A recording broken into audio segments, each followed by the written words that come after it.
एक सवाल कई बार बहुत सारे लोगों के मन में आता है, ये जो हमारी दुनिया है ये तो हम देख रहे हैं कैसी है, हमसे पहले की दुनिया कैसी थी, उससे पहले की दुनिया कैसी थी, हमारे पूर्वज कैसे थे, वो कैसे रहते थे, क्या करते थे, उनकी मौत के बाद क्या हुआ, हम लोगों की मौत के बाद क्या होगा, इस दुनिया के अलावा बाकी की दुनिया कैसी होती है, ज़मीन आसमान का फ़र्क क्या है, आसमान में कौन सी दुनिया बसती है, मरने के वक्त कैसा लगता है, मरने के बाद क्या होता है।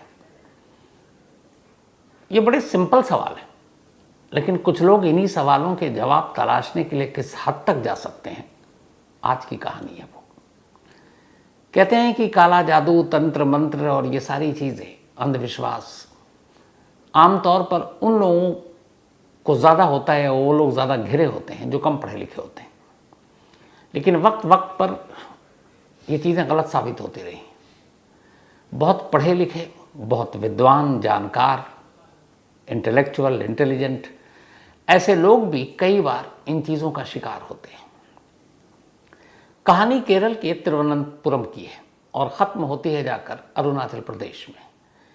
केरल में एक लड़की रहा करती थी, उसका नाम है आर्या बी नायर, उम्र 29 साल। आर्या तिरुवनंतपुरम में ही एक स्कूल में फ्रेंच पढ़ाया करती थी। अच्छी खासी पढ़ी लिखी, उसकी फैमिली का बैकग्राउंड अच्छा, बहुत सारे पढ़े लिखे लोग, सब सेटल। तो आर्या अचानक 27 मार्च को तिरुवनंतपुरम से गायब हो जाती है। अब शाम तक जब वो घर नहीं लौटती तो घर वालों को चिंता होती और उस चिंता की एक वजह थी, आर्या की शादी तय हो गई थी और ये शादी अगले महीने होनी थी, यानी कि मई में। और ये शादी आर्या की मर्जी से तय हुई थी। ऐसा कुछ नहीं था कि आर्या को कहीं और इश्क मोहब्बत थी, जबरन शादी करा रहे थे। सब कुछ परिवार और आर्या की सहमति और मर्जी से ये शादी तय हुई और आर्या भी खुश थी।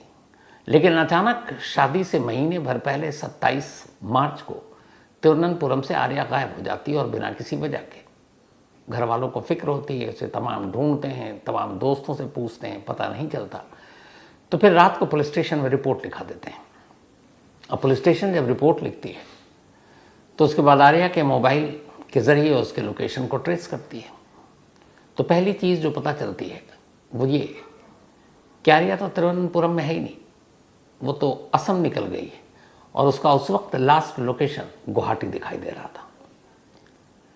अब घर वालों को लगा कि आर्या गुवाहाटी कैसे, अब उसके बाकी के कॉल डिटेल कहाँ ले गए। तो उस कॉल डिटेल में 2 नंबर और थे जो उस शाम जिससे ज़्यादा बातचीत हुई, और गुवाहाटी पहुंचने के बाद उस नंबरों से बातचीत नहीं हुई थी। वो 2 नंबर 2 लोगों के थे, हस्बैंड वाइफ के। उनमें से एक का नाम था नवीन थॉमस, उम्र 35 साल, और दूसरे का नंबर था जो देवी थॉमस। देवी नवीन की वाइफ थी। नवीन और देवी की शादी को करीब 11 साल हो चुके थे और दोनों खुश, दोनों की फैमिली बहुत अच्छी। देवी की जो फादर वो केरला के रिनोन फोटोग्राफर थे और अच्छी खासी उनकी सोसाइटी में इज्जत, और दोनों आयुर्वेद के भी डॉक्टर। और जो देवी थी वो भी एक स्कूल में जर्मन पढ़ाया करती थी, जर्मन लैंग्वेज, उसी स्कूल में जहाँ नायर फ्रेंच पढ़ाया करती थी। और उसी स्कूल में पढ़ाने के दौरान इन दोनों की दोस्ती हुई, दोनों बहुत अच्छी सहेली बन गई और फिर एक दूसरे के घर आना जाना भी हुआ। नवीन थॉमस भी जानता था आर्या नायर को, क्योंकि उसे मालूम था उसकी वाइफ की सहेली है कि स्कूल में दोनों पढ़ाते हैं। और तीनों बेहद पढ़े लिखे, तीनों वेल सेटल्ड, पैसे की कमी नहीं, अच्छा घर, फैमिली अच्छी। तो अब जब पुलिस ने चेक किया तो पता चला कि आर्या के साथ जो लोकेशन था, जो बातचीत हुई आखिरी, तो वो नवीन और देवी की थी, खासतौर पर देवी की, नवीन की भी नहीं। तो अब देवी के कॉल डिटेल से जब पता चला तो घर वालों से पूछा गया तो पता चला हाँ, देवी तो दोस्त है आर्या की। लेकिन बिना बताए भी ये लोग गुवाहाटी क्यों गए, अब ये फिक्र थी। लेकिन फिर लगा कि होगा कुछ काम, लौट आएंगे। अब इसके आगे कुछ पता नहीं घर वालों को। 27 से 28 मार्च हो गया, आर्या का कोई खबर नहीं है, मोबाइल स्विच ऑफ था। अब इधर दूसरी कहानी शुरू होती है। 27 मार्च को तिरुवनंतपुरम की एक फ्लाइट से 3 लोग गुवाहाटी पहुंचते हैं और ये तीनों यही थे, नवीन थॉमस, उसकी वाइफ देवी और आर्या, देवी की सहेली। तीनों वहाँ पहुंचकर एक होटल में चेक इन करते हैं, थोड़ा बहुत गुवाहाटी घूमते हैं और फिर नेक्स्ट डे 28 मार्च को ये लोग फिर गुवाहाटी से निकलते हैं और अरुणाचल प्रदेश पहुंचते हैं। अरुणाचल प्रदेश के ज़ीरो टाउन वहाँ जाने के बाद ये लोग एक होटल में चेक इन करते हैं और इस होटल का नाम था होटल ब्लू पाइन। तो होटल ब्लू पाइन में 28 मार्च को एक मेल और 2 फीमेल यानी कि थॉमस, उसकी वाइफ देवी और फिर आर्या, ये तीनों ब्लू पाइन होटल में एक ही रूम लेते हैं और तीनों शेयर करते हैं एक ही रूम। एक एक्स्ट्रा बेड उसमें उन्होंने होटल के स्टाफ से बोला था आप लगा दें। उसके बाद 28 मार्च को ये पहुंचे। 28 मार्च की शाम को इन्होंने अरुणाचल प्रदेश और ये जो ज़ीरो इलाका है, सिटी है, वहाँ घूमा। फिर 29 मार्च को भी ये लोग ब्रेकफास्ट करने के बाद निकलते हैं और पूरे शहर के चक्कर काटते हैं, घूमते फिरते हैं, फिर वापस आते हैं। 30 मार्च को भी ये घूमते हैं, इधर उधर जाते हैं, आते हैं और होटल में नॉर्मल रहते हैं। 31 मार्च को भी ये तीनों बाहर जाते हैं और नॉर्मल बिल्कुल तमाम होटल स्टाफ से ढंग से मिलते हैं। तो 28 को चेक इन करते हैं और 28, 29, 30, 31 इन 4 दिनों में ये अलग अलग एक जो एक टूरिस्ट होता है उसकी तरह घूमते हैं। फिर 1 अप्रैल आ जाती है। 1 अप्रैल को सुबह से ये लोग कमरे के अंदर हैं। अच्छा, इन्होंने अपना होटल का बिल भी दे रखा था एडवांस में ही। तब ये निकले नहीं। कई बार होता है आदमी 4 दिन से घूम रहा है, होटल वालों को भी लगा कि हो सकता है कुछ मजबूरियां हों, तो ये लोग बाहर निकले नहीं। होटल स्टाफ ने भी ध्यान नहीं दिया। अब 1 से 2 अप्रैल हो गई। जब 2 अप्रैल की तारीख आई तो फिर सुबह ब्रेकफास्ट के लिए भी लोग बाहर नहीं आए और उस वक्त बुफे भी लगता था कि बाहर आ जाएंगे तो ये लोग ब्रेकफास्ट करेंगे, लेकिन कमरे से कोई आया नहीं। बुफे का टाइम 10:30 के आसपास था। होटल स्टाफ को लगा 24 घंटे हो गए ये लोग कमरे से बाहर नहीं आए, क्योंकि एक और भी थी कि रूम की क्लीनिंग होती है। तो वो सफाई करने वाले ने भी डोरबेल बजाया। 1 अप्रैल को उन्होंने खोला नहीं। कई बार होता है कि ठीक है बिजी होंगे, लेकिन जब 2 अप्रैल की सुबह भी मॉर्निंग में डोरबेल बजाया गया, खुला नहीं, ब्रेकफास्ट के लिए आए नहीं, तब होटल के स्टाफ ने जाकर अपने मैनेजर को खबर दी। मैनेजर को लगा कि भाई कुछ गड़बड़ ना हो, तो उसने रूम में कॉल करना शुरू किया, लेकिन रूम में लैंडलाइन फ़ोन बजता रहा, किसी ने फ़ोन उठाया नहीं। इसके बाद किसी को भेजा होटल स्टाफ को, डोरबेल बजाया, खुला नहीं।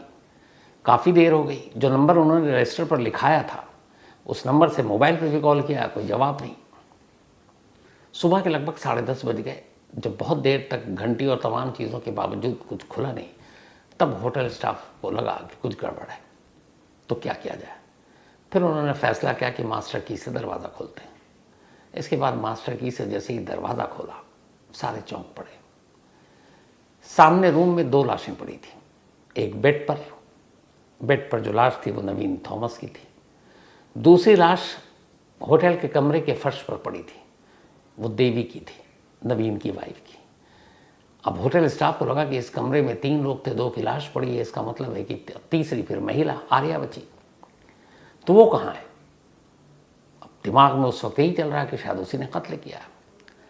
लेकिन तभी अब वो कमरे के अंदर बाकी खून तमाम बेड पे भी, फर्श पे भी, और कुछ खून के निशान बाथरूम की तरफ जा रहे थे। अब होटल के कुछ स्टाफ जब बाथरूम की तरफ गए तो वहां से एक चीख के वापस आया। तीसरी लाश बाथरूम में पड़ी थी, आर्या की। फौरन पुलिस को खबर दी गई। पुलिस मौके पर पहुंची। अब पुलिस ने कमरे को पूरी तलाशी ली, बॉडी को चेक किया। तीनों की मौत लगभग एक तरीके से। तीनों की कलाई पर कट का निशान था किसी तेजधार हथियार से, और कमरे के अंदर कोई भी ऐसी मतलब चीज़ दिखाई नहीं दी जिससे लगा कि कोई फोर्सफुली इन पर हमला किया गया है। बेड अपनी जगह, सामान उनकी अपनी जगह, और सबसे बड़ी बात यह थी कि कमरा अंदर से लॉक भी था, तो कमरे के अंदर कोई फोर्सफुली आ नहीं सकता। हालांकि मास्टर की भी है गुंजाइश, पुलिस रखती है कि कोई शायद आए और मार दे। तो अब पुलिस देख रही है और तीनों के कत्ल का तरीका भी लगभग एक जैसा। ऐसा लगा कि कातिल ने बड़ी होशियारी से कत्ल किया है। अब इसके बाद पुलिस कमरे की बारीकी से छानबीन करती है, तभी उसकी नज़र एक कमरे में रखी प्लेट पर जाती है। उस प्लेट पर कुछ बाल रखे हुए थे, बालों के गुच्छे। अब कई होटल में आप जाते हैं तो बहुत सारे आपको जैसे टी की मशीन होती है, चाय आप पी सकते हैं, कुछ प्लेट्स होते हैं वहाँ रखे हुए। तो वैसे ही एक टी प्लेट्स, उसमें बालों का गुच्छा। अब ये बात गले नहीं उतरती कि भाई बाल प्लेट में कोई क्यों रखेगा, और उसी प्लेट के पास बालों के गुच्छा के बराबर में कुछ ब्लैक ब्रेसलेट भी पड़े हुए हैं, और वो भी बड़ा अजीब लग रहा है। अब इन चीज़ों को देखकर पुलिस का माथा ठनका, फिर और तलाशी ली गई कि कुछ सबूत मिले।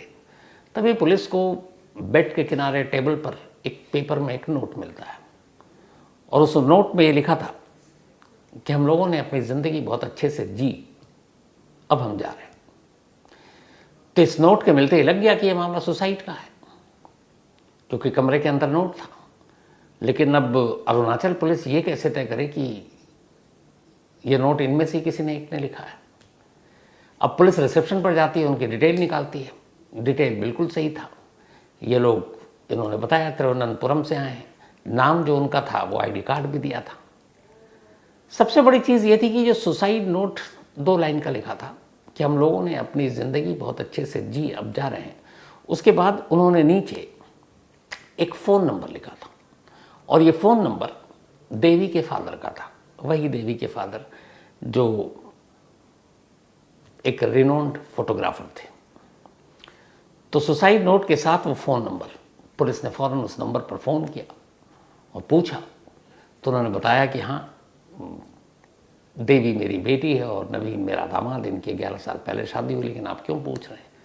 तब पुलिस ने बताया कि ये मामला है, और एक तीसरी लाश भी मिली है जिसका नाम आर्या है। तो आप क्या जानते हैं? उन्होंने कहा हाँ, आर्या को भी मैं जानता हूँ, मेरी बेटी की फ्रेंड है वो। अब इधर आर्या के फैमिली को भी, चूंकि केरल पुलिस ने गुमशुदगी की रिपोर्ट लिखी थी आर्या के फादर के कहने पर, तो उनके जरिए अब केरल पुलिस और आर्या के फादर को भी ये खबर दी गई। अब उन्होंने कहा गया कि आप आइए यहाँ 0 अरुणाचल प्रदेश। पुलिस ने लाश को उठाया, पोस्टमार्टम रिपोर्ट के लिए भेज दिया। सुसाइड नोट जब फैमिली वालों को दिखाया गया तो पहचान लिया कि राइटिंग जो है ये थॉमस की है। हालांकि उसके बावजूद पुलिस ने उसको फॉरेंसिक एक्सपर्ट, फॉरेंसिक एग्जामिन के लिए भेज दिया। लेकिन अब इस सुसाइड नोट में हमने अपनी ज़िंदगी जी ली और अब हम जा रहे हैं, और उस प्लेट में रखे हुए कुछ बालों के गुच्छे, काले रंग के ब्रेसलेट, इन सारी चीज़ों का मतलब क्या, और क्यों इन्होंने केरल से निकलकर अरुणाचल प्रदेश के एक छोटे से सिटी को चुना सुसाइड करने के लिए, अगर ये सुसाइड है। ये सवाल अरुणाचल प्रदेश पुलिस के भी मन में। फैमिली का इंतज़ार किया, फैमिली आई, फैमिली से पूछताछ हुई। इस दौरान में इन सभी के जो दोस्त थे उन लोगों से भी पूछताछ की, फ़ोन पर भी बातचीत हुई। तो जब बातचीत हुई तो पहली बार देवी के फादर ने कहा कि पिछले कुछ वक्त से मेरी बेटी और मेरा सन इन लॉ, दामाद जो है नवीन, ये लोग बड़े सोसाइटी से अलग कट कर रहते थे। दोनों आयुर्वेद के डॉक्टर थे, अच्छी खासी इनकी इनकम थी, पार्ट टाइम में ये स्कूलों में पढ़ाते थे, और बेटी भी उनकी जर्मन पढ़ाती थी। उनका जो दामाद है वो भी फ्रेंच पढ़ाया करता था एक अलग स्कूल में, और सब कुछ ठीक था। 11 साल की शादीशुदा ज़िंदगी में कभी झगड़ा नहीं, दोनों पति पत्नी में बहुत प्यार, और जो सहेली थी उसकी आर्या, उसके साथ भी देवी का बड़ा अच्छा रिश्ता था। तो फिर यहाँ आकर क्यों? अब पुलिस को भी इस सवाल के जवाब तलाशने थे, तो बहुत सारे लोगों से पूछताछ की। इसके बाद अब पुलिस ने इसी दौरान में अपनी जांच ये की कि देवी, आर्या और नवीन थॉमस, इन तीनों के ऑनलाइन पर क्या एक्टिविटीज़ थी उसको टटोलना शुरू किया। जब तीनों के ऑनलाइन इंटरनेट पे क्या क्या ये सर्च करते हैं, वहाँ पर जब गए ये, तो बड़ी अजीब अजीब चीज़ें ये लोग सर्च कर रहे थे, और वो सर्च पिछले 1 महीने या 1.5 महीने से चल रहा था। जो मेनली तीनों ने अलग अलग अपने अपने इंटरनेट, अपने अपने पासवर्ड से सर्च किया, नवीन ने, देवी ने या फिर आर्या ने, उसमें जो कॉमन चीज़ें थी वो ये थी। एक, लाइफ आफ्टर डेथ, मौत के बाद की जिंदगी कैसी होती है। एग्जिस्टेंस ऑफ एलियंस, क्या एलियन हैं। इसके अलावा इंटरगैलेक्टिक ट्रैवल, मतलब ब्रह्मांड की यात्रा, ब्रह्मांड में क्या है, कैसे क्या कुछ हो सकता है। डिफरेंट रियम्स,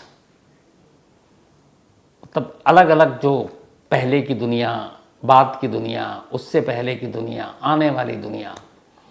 तो ये डिफरेंट अलग अलग चीज़ें हैं जो हमारे पूर्वजों हम सब ने गुजारी, ये क्या है। तो जब ये सारे सर्च सामने आए पुलिस वालों के, और वो सुसाइड नोट कि हमने अपनी ज़िंदगी बहुत अच्छे से जी ली, अब हम जा रहे हैं, और यहाँ सर्च में इंटरनेट पे ये दिख रहा है कि लाइफ आफ्टर डेथ, इसके अलावा ब्रह्मांड की यात्रा, क्या एलियंस होते हैं, इन सारी चीज़ों को जब पुलिस ने देखा तो फिर उस सुसाइड नोट के साथ जब मिलान किया तो शुरुआत ही यही है कि इन तीनों ने अपनी जान दी। फिर फैमिली वालों से जब पहुंचे और पूरी पूछताछ हुई तो उन्होंने इस बात की गवाही दी कि पिछले कुछ वक्त से तीनों ब्लैक मैजिक और इस दुनिया के बाहर की दुनिया के बारे में ज़्यादा बात करते थे, और इन्होंने बड़ा अपने आप को एक समेट लिया था। इनके सर्किल में कोई और आता ही नहीं था, बस यही तीन लोग थे, देवी, उसकी दोस्त आर्या और नवीन। और ये लोग जितने टाइम फ्री होते, चाहे स्कूल में वो लोग पार्ट टाइम पढ़ाती थी, नवीन अपना आयुर्वेद का काम करता था और देवी भी आयुर्वेद की डॉक्टर थी, तो बाकी टाइम ये लोग तीनों घंटों बैठकर बात करते थे। और जब इंटरनेट का ये सर्च सामने आया तो पता चला कि ये क्या सर्च करते थे। ये सर्च करते थे ज़िंदगी के बाद की मौत, मौत के बाद की ज़िंदगी, मौत के बाद की कहानी, एलियंस की मौजूदगी, ब्रह्मांड का सफ़र, पूर्वजों की ज़िंदगी, पूर्वजों की मौत। और इन सारी चीज़ों में वही सवाल कि ज़िंदगी तो हम सब देख रहे हैं, ज़िंदगी के बाद की जो ज़िंदगी होती है आफ्टर डेथ, वो कैसी होती है, मौत के बाद क्या होता है, कैसे होता है, क्यों होता है। अब आप सोचिए, तीन लोग, पति पत्नी और उसकी एक दोस्त, तीनों बेहद पढ़े लिखे, फॉरेन लैंग्वेज पढ़ाने वाले, मतलब जर्मन भी वो जानते, फ्रेंच भी वो जानते, इंग्लिश भी वो जानते, लोकल लैंग्वेज भी वो जानते, आयुर्वेद के एक्सपर्ट, और ऐसे पढ़े लिखे इंटेलेक्चुअल लोग इन सवालों में उलझ गए कि इस जिंदगी के पार दूसरी जिंदगी का सच क्या है। ठीक है, ऐसे बहुत सारे सवाल मन में होते हैं जिनके जवाब तलाशने चाहिए, लेकिन उन सवालों के जवाब को तलाशने के लिए आपकी ज़िंदगी खुद सवाल बन जाए और आप ये कदम उठाएं, इसका क्या मतलब है। अरुणाचल प्रदेश पुलिस का मानना है कि ये सारे जो सबूत आए उसके बाद उनके जो उन्होंने कहा है वो यही है कि शायद ये सभी यहाँ इसीलिए आए थे कि 3-4-5 दिन पहले ज़िंदगी को एंजॉय करेंगे और उसके बाद ज़िंदगी के बाद की ज़िंदगी यानी आफ्टर डेथ क्या होता है उसका एक्सपीरियंस लेंगे। और उस एक्सपीरियंस को लेने के लिए ज़रूरी है कि पहले तीनों मरे, और वही हुआ। इससे पहले भी इस तरह की कई कहानियाँ आपको सुनाया हूँ, लेकिन यहीं पे एक मिथ टूटता है कि बहुत सारे लोग अंधविश्वास फैलाते हैं, बहुत सारे तंत्र मंत्र ओझा ये सारी चीज़ें छोटी छोटी जगहों पर होती हैं। लेकिन तिरुवनंतपुरम के एक तीन लोग वहाँ से एक लंबा सफ़र, गुवाहाटी से अरुणाचल, और फिर ये सारी चीज़ें। हालांकि इस सारी चीज़ें में सारे सबूत, और अरुणाचल प्रदेश पुलिस का मानना है कि कहीं इसमें फाउल प्ले नहीं है, क्योंकि सीसीटीवी कैमरे से भी ये क्लियर हो गया कि उस कमरे में कोई और गया नहीं। तो फिर वजह यही है, और सुसाइड नोट में जो लिखा और उनके जो इंटरनेट पे सर्च है। लेकिन इस सवाल का जवाब मिलना भी बाकी है कि अगर उन्हें यही कदम उठाना था तो फिर तिरुवनंतपुरम से सैकड़ों मील या कई हज़ार किलोमीटर का सफ़र तय कर अरुणाचल प्रदेश क्यों पहुँचे। आखिर उनके इस कदम से उस शहर या उस इलाके उसका क्या रिश्ता है। क्या पता कुछ और ऐसे राज हों जो आने वाले वक्त में पता चल जाए, और अगर ऐसा होगा तो मैं आप तक ज़रूर पहुँचाऊँगा। तो ये थी आज की बेहद अजीब और गरीब कहानी, काला जादू, ब्लैक मैजिक। ये एक हद तक रहे तो ठीक है, लेकिन अगर बात ज़िंदगी और मौत और फिर मौत के बाद की ज़िंदगी तक चला जाए और उसके लिए अपनी ज़िंदगी दांव पर लगाना पड़े तो फिर बात गंभीर हो जाती है। खैर, कहानी में आज इतना ही। अब कहानी ख़त्म करूँ उससे पहले वही अपना सिलसिला। आज मोहम्मद जैन, इनका बर्थडे है, तो हैप्पी बर्थडे जैन। और ये तौसीफ़ सिंधी ने भेजा, उनके बेटे हैं जैन। साथ ही आदवाइत और अथर्वा, इन दोनों का आज जन्मदिन है, तो हैप्पी बर्थडे आदवाइत और अथर्वा। आप दोनों को, ये दोनों टीन हैं और दोनों जुड़वा हैं। और 18 साल के हो रहे हैं, मतलब आप बालिग हो गए हैं, वोट भी दे सकते हैं। तो ऑल द बेस्ट इस नई जर्नी के लिए। इस उम्र में अब आने के बाद, क्योंकि आप लोग बालिग हो गए हैं, कानूनी तौर पर और कागजी तौर पर अब आपको समझदार होने का भी दर्जा मिल गया है। तो हैप्पी बर्थडे अद्वित और अथर्वा। और ये भेजा है नीतिज जी ने, बल्कि नीति जी ने, सॉरी माफ़ी चाहता हूँ, नीति जी ने। और इसके अलावा एडवोकेट रोहिणी मिश्रा, इनका भी आज जन्मदिन है। तो हैप्पी बर्थडे रोहिणी जी। और ये सिविल जज की तैयारी भी कर रही हैं, तो ऑल द बेस्ट, आप ज़रूर जज बने। और ये जो जुडिशल सिस्टम अपना इतना सुस्त है ना, थोड़ा इसको तेज़ करने की कोशिश कीजिएगा। तो ऑल द बेस्ट रोहिणी और हैप्पी बर्थडे। साथ ही अनु कुमारी, इनका भी आज बर्थडे है, तो हैप्पी बर्थडे अनु। और ये भेजा है सुमित रंजन ने। साथ ही ईशानी सिंह, इनका भी आज जन्मदिन है, तो हैप्पी बर्थडे ईशानी। और ये भेजा है कनक सिंह और जगन्नाथ सिंह और साथ ही निष्का ने। रमज़ान अली का भी आज जन्मदिन है, तो रमज़ान में हैप्पी बर्थडे रमज़ान अली। साथ ही बुम्बा, इनका भी बर्थडे है, तो हैप्पी बर्थडे बुम्बा। और ये भेजा है तानिया मोइत्रा ने। साथ ही कई लोगों ने कल की कहानी पे कोटा मेल के जो कोटा की स्टोरी सुनाई थी, उस बच्ची की जो 20 साल की और ख़ुद की किडनैपिंग की, उसके ऊपर उन्होंने अपनी राय लिखी। और मुझे लगता था कि शायद मैं जो सोचता हूँ वही राय आप लोगों की है, वही राय थी। तो थैंक यू सो मच। इतने सारे मेल थे कि 2-4 के नाम लूँगा तो बाकी के साथ बेईमानी होगी, इसलिए आप तमाम लोगों का शुक्रिया। सभी के मेल मिले बहुत बड़ी तादाद में। भारती शर्मा, ये उनमें से एक थी। सिर्फ इनका नाम इसलिए ले रहा हूँ कि ये MD इसी मेडिकल में फर्स्ट ईयर की स्टूडेंट हैं। और उन्होंने कहा कि किस तरीके से इन्होंने पढ़ाई की, कैसे नीट क्लियर किया, कैसे अपने माँ बाप को भरोसे में लिया, कैसे माँ बाप ने भारती को भरोसे में लिया, और उसके बाद आज वो MD कर रही हैं, मेडिकल में फर्स्ट ईयर की। ऑल द बेस्ट भारती, आपकी कहानी प्रेरणादायक है। साथ ही मीता भट्टाचार्य जी, नमस्कार। और आपने कहानी की जो फरमाइश की जल्दी पूरी करूँगा। इसके अलावा राम बाबू मंडल जी और इनके जो बेटे हैं अमरीश कुमार, अभी उनसे आज मेरी मुलाकात हुई, तो उनसे पता चला, राम बाबू मंडल जी आपके बारे में, थैंक यू सो मच दिल से कहानी को सुनने के लिए, उसे पसंद करने के लिए, ऊपर वाले से